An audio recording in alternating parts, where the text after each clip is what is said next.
ሰላም ውድ ቤተሰቦች እንዴት ናችሁ? ደህና ናችሁ ወይ? ያለው እግዚአብሔር ይመስገን። በያላችሁበት ሰላም ሁኑ፣ ሰላማችሁ ይብዛልኝ። እንግዲህ ዛሬ የተገናኘ ነው ከሀ እስከ አ ያሉ ፊደላትን ለማየት ነው ማለት ነው። እንግዲህ በባለፈው ትምህርታችን የተለያዩ ፊደላትን አይተናል።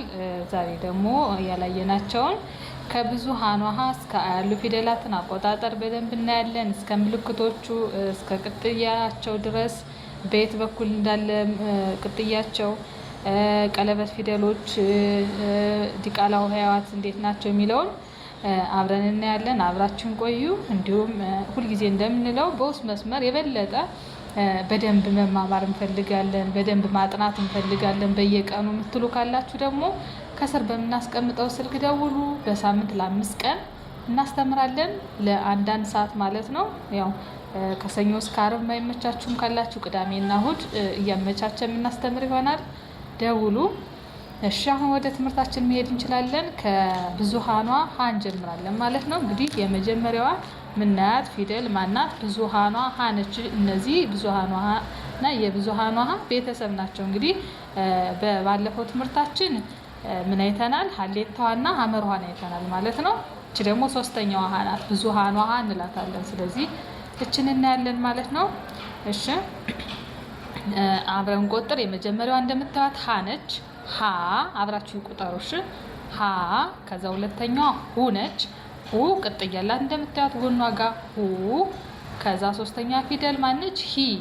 ሂም እንደምታዩት ጎኗ ጋር ቅጥያ ያላት በታች በኩል። ያው ቅጥያዎችን ሁሌም እንደምላችሁ ማስተዋል ነው። እሺ ምኑ ጋር ነው? አሁን እዚህ ጋር ሁ ላይ መሀል ላይ ነው ቅጥያዋ ጎኗ ጋር። ሂ ላይ ደግሞ መጨረሻ ላይ እግሯ ጋር ናት ቅጥያዋ። እዚህ ጋር በደንብ በጥሞና ማየት አስፈላጊ ነው። እሺ ቅጥያዎቹን ሂ። ከዛ ሀ፣ ሄ። አምስተኛ ፊደል ደግሞ በብዛት ቀለበት ብለናል። እንግዲህ ትናንትናም ብለናል፣ ከትናንትም በፊት 5ኛ ፊደሎች በብዛት ቀለበት አላቸው ብያቸዋለሁ። እዚህ ጋር ልብ ማለት ያስፈልጋል። እሺ ሄ ነች እግሯ ጋር ናት ቀለበቷ። ስጽፉም እንዳትሳሳቱ እዚህ ጋር ምልክቶቹን በደንብ ተለማመዱ ብያቸዋለሁኝ። ለምን ቃላትንም ለማንበብ እንዳትቸገሩ በደንብ ፊደሎቹን መለየት አስፈላጊ ነው። እሺ ስለዚህ እቺ ሄ ነች። ሄ። ከዛ ህ 6ኛ ፊደል ህ ነች። ከዛ ሆ በዚህ መልኩ ትጻፋለች። ከዛ ዲቃላ ሆሄ ኋ በዚህ መልኩ እንጽፋታለን ማለት ነው። ኋ ነች እቺ። እሺ አንዴ ደግሞ አብረን እስኪ እንቁጠር። ሀ፣ ሁ፣ ሂ፣ ሀ፣ ሄ፣ ህ፣ ሆ፣ ኋ። ስለዚህ አሁን ያየነው ምንድን ነው? ሀና የሀ ቤተሰብ። አሁን እዚህ ጋር ለመጻፍ ምናልባት የሚከብዳችሁ ከሆነ ሀሌታዋንም ሀመርኋንም መጠቀም ትችላላችሁ። ነገር ግን ምን ማድረግ አለባችሁ? ማወቅ ወይም መለየት ግዴታ አስፈላጊ ስለሆነ ነው። እሺ ማወቅ ግዴታ ነው። ነገር ግን ለመጻፍ ግን ስትጽፉ የፈለጋችሁትን ሀ መጠቀም ትችላላችሁ ማለት ነው። እሺ ወደ ቀጣይ ስንሄድ የነን ቤተሰብ እናያለን ማለት ነው። አሁንም አብራችሁን ቁጠሩ፣ አብራችሁን ቆዩ። እሺ የመጀመሪያዋ ማነች? ነ ነች። ነ እንላታለን። ነ እንደምታዩት ምን የላትም? ምንም አይነት ቅጥያ የላትም ማለት ነው። ነ። ከዛ ኑ። ኑ ደግሞ እንደምታዩት ጎኗ ጋር ነን ራሷን እንጽፍና ጎኗ ጋር መሀል ላይ ማለት ነው እዚሽ ጋር በቀኝ በኩል ምልክት እናደርጋለን። ኑ ነች እቺ። ከዛ ኒ። ኒ ደግሞ አሁንም ልክ እንደ ሂ መጨረሻ እግሯ ጋር ኒ ቅጥያ አላት፣ የሆነች ጠመም ያለ ነገር አላት ማለት ነው። ኒ። ከዛ ና 4ኛ ፊደል። ከዛ ኔ 5ኛ ፊደል እግሯ ላይ ቀለበት እናደርጋለን። ን። እቺ ደግሞ 6ኛ ፊደል ናት። ኖ 7ኛ ፊደል። ኗ። እቺ ደግሞ 8ኛ ፊደል ወይም ዲቃላ ሆሄ ወይም ውስብስብ ፊደል ምንላት ናት። ኗ ማለት ነው። እሺ አንዴ አብረን እንቆጥራለን። አብራችሁ ቁጠሩ። ነ፣ ኑ፣ ኒ፣ ና፣ ኔ፣ ን፣ ኖ፣ ኗ።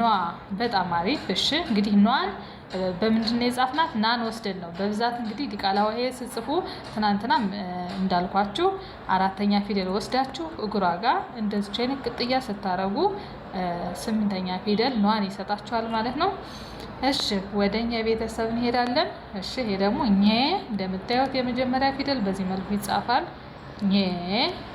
ከዛ ኙ፣ ኙ ምልክት ማድረግ ነው። ኙ በዚህ መልኩ።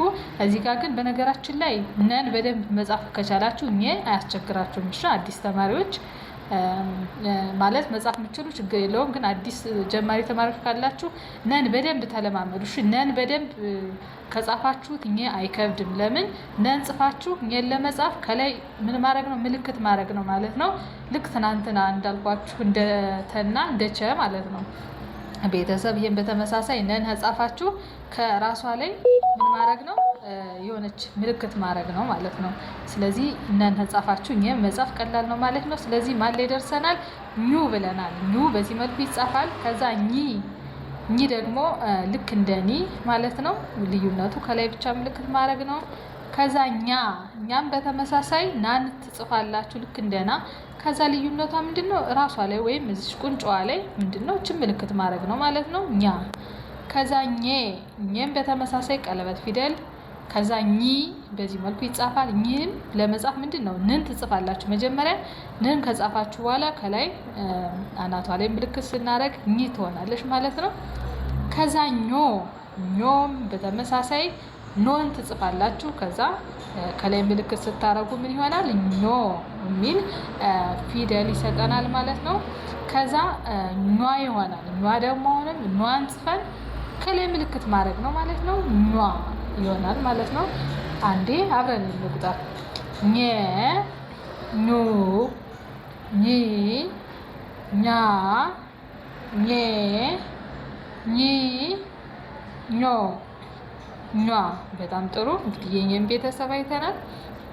እሺ እንዳልኳችሁ የነና የኛ ቤተሰብ ተያያዥ ናቸው። ነን ጻፋችሁ እኛን መጻፍ ቀላል ነው ማለት ነው። እሺ ወደ መጨረሻው ፊደል ስንሄድ ማናት? አነች። አን አብረን እናያለን። አ እንላታለን የመጀመሪያዋን። ከዛ ኡ በዚህ መልኩ ትጻፋለች። ቅጥያ ኡ። ኦኬ ይቅርታ፣ እዚህ ጋር ሁለት ጊዜ ኡን ተደጋጋሚ ናቸው እነዚህ። ሁለተኛ እና ሶስተኛ ላይ ያሉት ኡ ነች፣ ኡ ናቸው። ከዛ ኢ ሶስተኛ ፊደል ችኛዋ ነች፣ ኢ እንላታለን። ከዛ አ አራተኛ ፊደል በግራ በኩል ታጥራለች። ኤ አምስተኛ ፊደል ቀለበት እናደርጋለን። ስድስተኛ ፊደል። ከዛ ኦ በቀኝ በኩል ታጥራለች። ከዛ እንላታለን። እችን በሉ እስኪ ብዙ ጊዜ እችን በደንብ ደጋግሞ መያዝ ያስፈልጋል ማለት ነው። በድምፅ እንላታለን እችን። እሺ አንዴ አብረን እንበል። አ ኡ። እንግዲህ ኡ እዚህ ጋር ተደጋጋሚ ስለተጻፈ ነው። ሁለቱም እነዚህ ኡ ናቸው፣ ተመሳሳይ ናቸው፣ ሁለተኛ ፊደል ናቸው። ከዛ ኢ ሶስተኛ ፊደል። አ ኤ እ ኦ እሺ በጣም ጥሩ። አሁን አንዴ ከመጀመሪያው ጀምረን አብረን እንቆጥራለን። አሁን አብራችሁ ይቁጠሩ። እሺ እኔ ስቆጥር አብረን እንቁጠር፣ ከሀ ጀምረን ማለት ነው። እሺ ሀ ሁ ሂ ሃ ሄ ህ ሆ ኋ። እሺ ቀጥለን ወደ ነ ቤተሰብ እንሄዳለን። ነ ኑ ኒ ና ኔ ን ኖ ኗ። እሺ ቀጥለን ወደ ኘ ቤተሰብ እንሄዳለን። ኘ ኙ ኚ ኛ ኜ ኚ ኞ ኟ። እሺ ወደ መጨረሻ ወደ አ ቤተሰብ እንሄዳለን። አ ኡ ኢ አ ኤ እ ኦ አንዴ እንድገማት የአን ቤተሰብ አ ኡ። እነዚህ ሁለቱም ኡ ናቸው ብያቸዋለሁ፣ ተደጋግመው ተጽፈው ነው። ከዛ ኢ አ ኤ እ ኦ እሺ የመጨረሻዋ። ስለዚህ ይሄን ይመስላል ማለት ነው። እንግዲህ ዛሬ ከብዙሃን ውሃ ጀምረን እስከ አ ያሉ ፊደላትን አይተናል።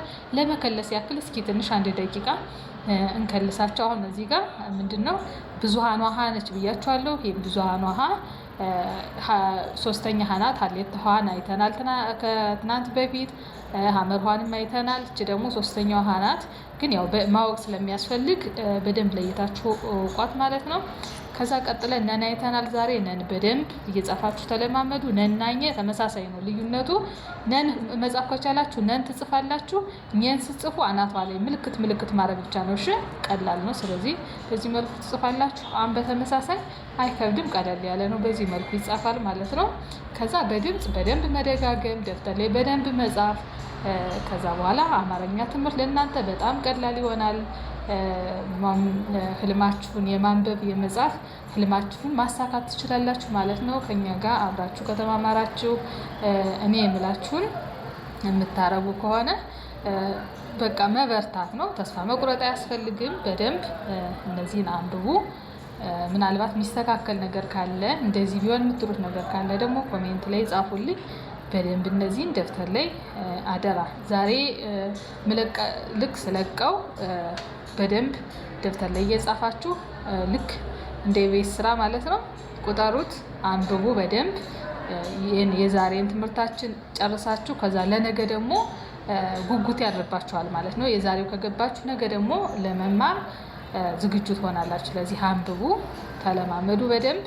እንዳልኳችሁ ደግሞ የበለጠ ደግሞ በየቀኑ በደንብ ብቻችሁን መማር የምትፈልጉ በውስጥ መስመር መማር የምትፈልጉ ካላችሁ ደግሞ ከስር ባለው ስልክ በኢሞ እናስተምራለን፣ በቴሌግራም እንዲሁም በዋትሳፕ እናስተምራለን። በተለይ ማዳም ቤት የምትሰሩ ልጆች ካላችሁ በደንብ ልምድ ባላቸው አስተማሪዎች በደንብ እናስተምራለን ማለት ነው። በተለያዩ አማራጮች በኢሞ በቴሌግራም እንዲሁም በዋትሳፕ በፈለጋችሁት እናስተምራለን። በምትፈልጉት ሰዓት አመቻችታችሁ መማር ትችላላችሁ። የዛሬ ትምህርታችን እንግዲህ ይሄን ይመስላል። ስለተከታተላችሁኝ አመሰግናለሁ። ነገ ደግሞ በሌላ ትምህርት እንገናኛለን። አመሰግናለሁ። በያላችሁበት ሰላም ሁኑልኝ።